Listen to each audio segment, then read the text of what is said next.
नमस्कार मित्रांनो, स्पर्धा परीक्षा मराठी या चॅनलमध्ये आपले स्वागत आहे. डिसेंबर महिन्यातल्या चालू घडामोडींवरचा हा आपला 13वा व्हिडिओ आहे. यापूर्वीच्या सगळ्या व्हिडिओच्या लिंक खाली डिस्क्रिप्शन बॉक्समध्ये दिलेल्या आहेत. त्यावर क्लिक करून तुम्ही यापूर्वीचे सगळे व्हिडिओ पाहू शकता. व्हिडिओ आवडले तर व्हिडिओ लाईक करा. चॅनलला आतापर्यंत सबस्क्राईब केलं नसेल तर चॅनलला सबस्क्राईब करा. आता आपण आजचा व्हिडिओ सुरू करूयात. आजचा आपला पहिला प्रश्न आहे, शिक्षण मंत्रालयाच्या नवीन स्कूल बॅग धोरण 2020 नुसार शाळेच्या बॅगचे वजन किती निश्चित करण्यात आले आहे?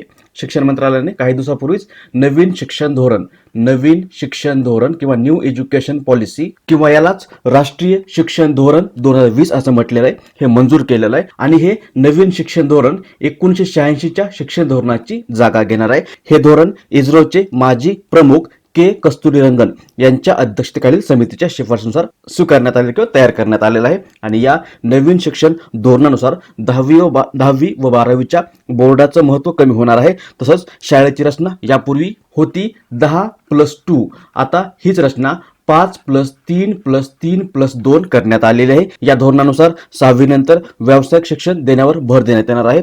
तसंच मातृभाषेतून शिक्षणाला प्राधान्य देण्यात येणार आहे. आणि याच न्यू एज्युकेशन पॉलिसीनुसार भारताच्या केंद्रीय मनुष्यबळ विकास मंत्रालयाचं नाव बदलून शिक्षण मंत्रालय असं करण्यात आलेलं आहे. 3 ते 14 वर्ष या वयोगटाच्या विद्यार्थ्यांना या धोरणांतर्गत शिक्षण हक्क कायद्याअंतर्गत आणण्यात आलेला आहे. यापूर्वी हा गट 6 ते 14 वर्ष हा होता. म्हणजे यापूर्वी 6 ते 14 वर्ष वयोगटातील विद्यार्थ्यांना शिक्षण हा कायद्याने हक्क होता. आता हा 3 ते 14 वर्ष वयोगटासाठी आहे. तसंच भारतामध्ये शिक्षणातील गुंतवणूक ही भारताच्या जीडीपीच्या 6% करण्याचं लक्ष्यही निर्धारित करण्यात आलेलं आहे. सध्या भारतामध्ये हेच प्रमाण 4.43% एवढं आहे. आणि याच शिक्षण धोरणांतर्गत नुकतंच भारत सरकारने नवीन स्कूल बॅग धोरण जाहीर केलं आहे. आणि या धोरणानुसार आता शाळेच्या विद्यार्थ्यांचं वजन हे त्यांच्या शरीराच्या वजनाच्या 10% एवढं निश्चित करण्यात आलेलं आहे. म्हणजे उत्तर होईल पर्याय क्रमांक 1. दुसरा प्रश्न आहे, सिप्री या संस्थेने प्रसिद्ध केलेल्या अहवालानुसार 2019 या वर्षात शस्त्रांची आयात करण्यात जागतिक पातळीवर भारत कितव्या क्रमांकावर राहिला आहे? याचं उत्तर आहे पर्याय क्रमांक 2 दुसऱ्या. सिप्री काय तर या सिप्रीचा लॉंग फॉर्म आहे Stockholm international peace research institute. सिप्रीचा लॉंग फॉर्म आहे Stockholm international peace research institute. ही जगभरातील देशातील शस्त्र संघर्ष, सैनिकी खर्च, शस्त्र व्यापार तसंच निशस्त्रीकरण आणि शस्त्र नियंत्रण याबाबत माहिती संकलित करणारी, सर्वेक्षण करणारी व सल्ला देणारी एक संस्था आहे. हिचं मुख्यालय आहे स्वीडनमधील स्टॉकहोम या ठिकाणी आणि सध्याचे डायरेक्टर आहेत डॅन स्मिथ. आणि या सिप्रीने नुकताच सिप्री रिपोर्ट 2020 नावाचा एक अहवाल प्रसिद्ध केलेला आहे. या अहवालानुसार 2019 या वर्षामध्ये शस्त्रांची आयात करण्यामध्ये भारत हा दुसऱ्या क्रमांकावर राहिलेला आहे. पहिल्या क्रमांकावर राहिलेला आहे सौदी अरब हा देश. पहिल्या क्रमांकावर आहे सौदी अरब, दुसऱ्या क्रमांकावर आहे आपला भारत, तिसऱ्या क्रमांकावर राहिलेला आहे इजिप्त आणि चौथ्या क्रमांकावर आहे ऑस्ट्रेलिया, 5व्या क्रमांकावर आहे चायना. हे आहेत शस्त्र आयात करण्यामध्ये. जर निर्यातीचा विचार केला म्हणजे जगामध्ये शस्त्र निर्यात करणारे देश, तर यामध्ये पहिल्या क्रमांकावर राहिलेला आहे युनायटेड स्टेट्स ऑफ अमेरिका, दुसऱ्या क्रमांकावर आहे रशिया, तिसऱ्या क्रमांकावर आहे फ्रान्स आणि चौथ्या क्रमांकावर आहे जर्मनी. चीन आहे 5व्या क्रमांकावर. उत्तर होईल पर्याय क्रमांक 2 दुसऱ्या. इथेनोलॉग या संस्थेने प्रसिद्ध केलेल्या ताज्या अहवालानुसार जगात सर्वाधिक बोलल्या जाणाऱ्या भाषांमध्ये हिंदी कितव्या क्रमांकावर आहे? उत्तर आहे पर्याय क्रमांक 3 तिसऱ्या. इथेनोलॉग या संस्थेने नुकताच जगातील सर्वाधिक बोलल्या जाणाऱ्या भाषांच्या आधारे एक अहवाल तयार केलेला आहे. आणि या अहवालानुसार हिंदी ही जगामध्ये सर्वाधिक बोलली जाणारी 3ऱ्या क्रमांकाची भाषा आहे. जगातील जवळपास 63.6 दशलक्ष एवढे लोक हिंदी भाषा बोलतात. आणि या अहवालानुसार जगामध्ये सर्वाधिक बोलली जाणारी भाषा आहे इंग्लिश. इंग्लिश ही जगामध्ये सर्वाधिक बोलली जाणारी भाषा ठरलेली आहे. जगामध्ये जवळपास 126.8 कोटी एवढे लोक इंग्रजी भाषा बोलतात. त्यानंतर दुसऱ्या क्रमांकावर आहे मेड्रीन ही भाषा. दुसऱ्या क्रमांकावर आहे. जवळपास 112 कोटी लोक मेड्रीन ही भाषा बोलतात. तिसऱ्या क्रमांकावर आहे हिंदी, चौथ्या क्रमांकावर आहे स्पॅनिश आणि 5व्या क्रमांकावर आहे स्पेन. उत्तर होईल पर्याय क्रमांक 4 तिसऱ्या. तसंच याच अहवालानुसार जगामध्ये सध्या जवळपास 7117 एवढ्या भाषा बोलल्या जातात आणि भारतामध्ये 456 एवढ्या भाषा बोलल्या जातात. पुढचा प्रश्न आहे, ब्रिटिशकालीन जुनी व गोलाकार संसद भवनाची इमारत अपुरी पडत असल्याने या इमारतीसमोरच नवीन इमारत बांधण्याचा निर्णय भारत सरकारने घेतला आहे. या संसद भवनाच्या नवीन इमारतीचे बांधकाम कोणत्या वर्षापर्यंत पूर्ण करण्यात येणार आहे? याचं उत्तर आहे पर्याय क्रमांक 2 2022. भारताची जी सध्याची संसद भवनाची इमारत आहे ही ब्रिटिशकालीन इमारत आहे आणि एक गोलाकार इमारत आहे. ही जवळपास 92 वर्ष जुनी इमारत असून ही इमारत 1921 2021 या वर्षामध्ये बांधलेली आहे. या इमारतीचं डिझाईन तयार केलं होतं एडविन लुंटियस यांनी या इमारतीचं डिझाईन केलं होतं. ही इमारत त्यावेळी जवळपास 83 कोटी रुपये खर्च करून बांधण्यात आली होती.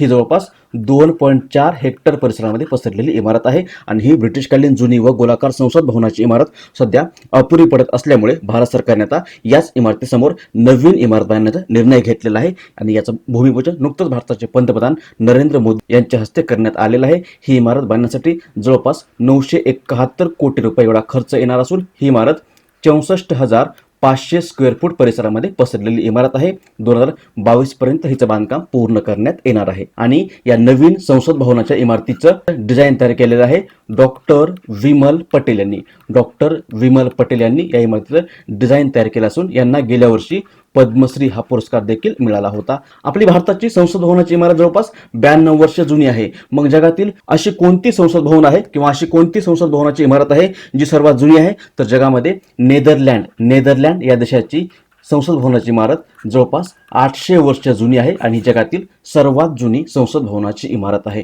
ही 13व्या शतकामध्ये उभारण्यात आली होती. पुढचा प्रश्न आहे, आयसीसीने प्रसिद्ध केलेल्या ताज्या एकदिवसीय क्रिकेट क्रमवारीत कोणता फलंदाज पहिल्या क्रमांकावर राहिला आहे?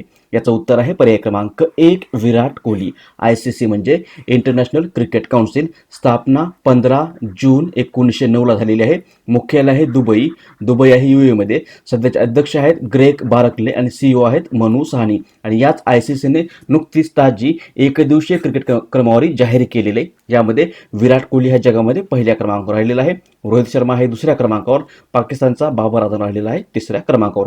तसंच आपण कालच्याच व्हिडिओमध्ये पाहिलं होतं की आयसीसीने T20ची क्रमवारी देखील जाहीर केलेली. यामध्ये पहिल्या क्रमांकावर आहे डेव्हिड मलान, हा आहे इंग्लंडचा. दुसऱ्या क्रमांकावर आहे बाबर आझम पाकिस्तानचा. तिसऱ्या क्रमांकावर आहे भारताचा KL राहुल आणि T20मध्ये विराट कोहली हा जगामध्ये 8व्या क्रमांकावर राहिला आहे. उत्तर होईल पर्याय क्रमांक 1. पुढचा प्रश्न आहे, नासाच्या आर्टेमिस या मानवी अवकाश मोहिमेसाठी संभाव्य चांद्रवीरांच्या नावात भारतीय वंशाच्या कोणत्या व्यक्तीची निवड करण्यात आली आहे? उत्तर आहे पर्याय क्रमांक 1 राजा जॉन बरुप्तर-चारी. इमेज बघा, हे आहेत राजा जॉन बरुप्तर-चारी. हे भारतीय वंशाचे एक अमेरिकन व्यक्ती आहेत. हे अमेरिकेच्या हवाई दलाचे माजी अधिकारी आहेत आणि नुकतंच नासाने आर्टेमिस या मानवी अवकाश मोहिमेसाठी, ज्या मोहिमेअंतर्गत 2024 पर्यंत मानवाला अंतरामध्ये पाठवण्यात येणार आहे, या मोहिमेच्या संभाव्य चांद्रवीरांच्या नावामध्ये 7 व्यक्तींचा समावेश केला आहे किंवा 7 व्यक्तींची या आर्टेमिस मोहिमेसाठी निवड केलेली. यामध्ये एका भारतीय वंशाच्या व्यक्तीचा समावेश आहे. ते व्यक्ती आहेत राजा जॉन बरुप्तर-चारी. आणि नासा याच मोहिमेअंतर्गत एका महिलेला देखील पहिल्यांदा चंद्रावर पाठवणार आहे. उत्तर होईल पर्याय क्रमांक 1. इथे दुसरा ऑप्शन आहे डॉक्टर गौरव शर्मा. हे सध्या चर्चेमध्ये होते कारण हे नुकतेच न्यूझीलंडच्या संसदेमध्ये निवडून गेलेले आहेत आणि संसदेमध्ये त्यांनी संस्कृतमध्ये शपथ घेतलेली आहे. एखाद्या देशामध्ये संस्कृतमध्ये शपथ घेणारे हे गौरव शर्मा पहिलेच भारतीय वंशाचे व्यक्ती ठरलेले आहेत.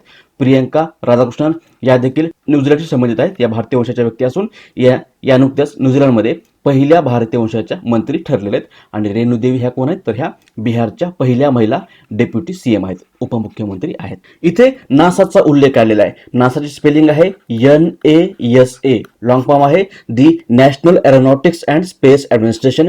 ही अमेरिकेची एक अंतराळ संशोधन संस्था आहे. हिची स्थापना झालेली आहे 1 ऑक्टोबर 1958 ला. मुख्यालय आहे वॉशिंग्टन DC ला आणि सध्याचे प्रशासक आहेत जिम ब्रिडेनस्टाईन. नेक्स्ट, खालीलपैकी कोणाला नुकतेच रामानुजन गणितज्ञ पुरस्कार 2020 या पुरस्काराने सन्मानित करण्यात आले आहे? उत्तर आहे पर्याय क्रमांक 1 डॉक्टर कॅरोलिना अरुजो. इमेज बघा, हे आहेत डॉक्टर कॅरोलिना अरुजो. या ब्राझीलच्या रिओ दी जेनेरिओ येथील एक गणितज्ञ आहेत आणि institute of pure and applied मॅथमॅटिक्सच्या या गणितज्ञ आहेत. आणि यांना नुकतंच 2020चा हा रामानुजन गणितज्ञ पुरस्कार 2020 हा पुरस्कार देण्यात आलेला आहे. हा जो पुरस्कार आहे रामानुजन गणितज्ञ पुरस्कार 2020 हा पुरस्कार 2005 या वर्षापासून युवा गणितज्ञांना दिला जाणारा एक महत्त्वाचा पुरस्कार आहे. भारत सरकारचा विज्ञान तंत्रज्ञान विभाग व इंटरनॅशनल सेंटर फॉर फिजिक्स यांच्याकडून हा पुरस्कार संयुक्तपणे दरवर्षी देण्यात येतो आणि पहिल्यांदाच हा पुरस्कार एका परदेशी व्यक्तीला देण्यात आलेला आहे. आतापर्यंत हा पुरस्कार फक्त भारतीय व्यक्तींना दिला गेलेला आहे. उत्तर होईल पर्याय क्रमांक 1. दुसरा ऑप्शन आहे रजनीत सिंह डिसले. यांना नुकताच ग्लोबल टीचर पुरस्कार मिळालेला आहे. हे सोलापूरचे आहेत. थॉमस बाक हे IOC इंटरनॅशनल ऑलिम्पिक समितीचे अध्यक्ष आहेत आणि यांना नुकतंच काही दिवसापूर्वीच सिओल शांती पुरस्कार 2020 देण्यात आलेला आहे आणि डगलस स्टुअर्टला 2020चा बुकर पुरस्कार मिळालेला आहे. पुढचा प्रश्न आहे, खालीलपैकी कोणत्या बँकेने नुकतीच महिलांसाठी आत्मनिर्भर योजना सुरू केली आहे? उत्तर आहे पर्याय क्रमांक 2 bank of Baroda. Bank of Baroda या बँकेने नुकतंच महिलांसाठी ही आत्मनिर्भर योजना सुरू केलेली आहे. ही योजना बँक ऑफ बरोदाने आपल्या बरोदा गोल्ड लोन अंतर्गत सुरू केली असून याचा उद्देश आहे देशातील महिलांना आत्मनिर्भर बनवणे. या योजनेअंतर्गत बँक महिलांना 0.50% एवढ्या सवलतीच्या दराने कर्ज उपलब्ध करून देणार आहे. उत्तर होईल पर्याय क्रमांक 2 bank of Baroda. Bank of Baroda ही भारताची एक राष्ट्रीयकृत बँक आहे.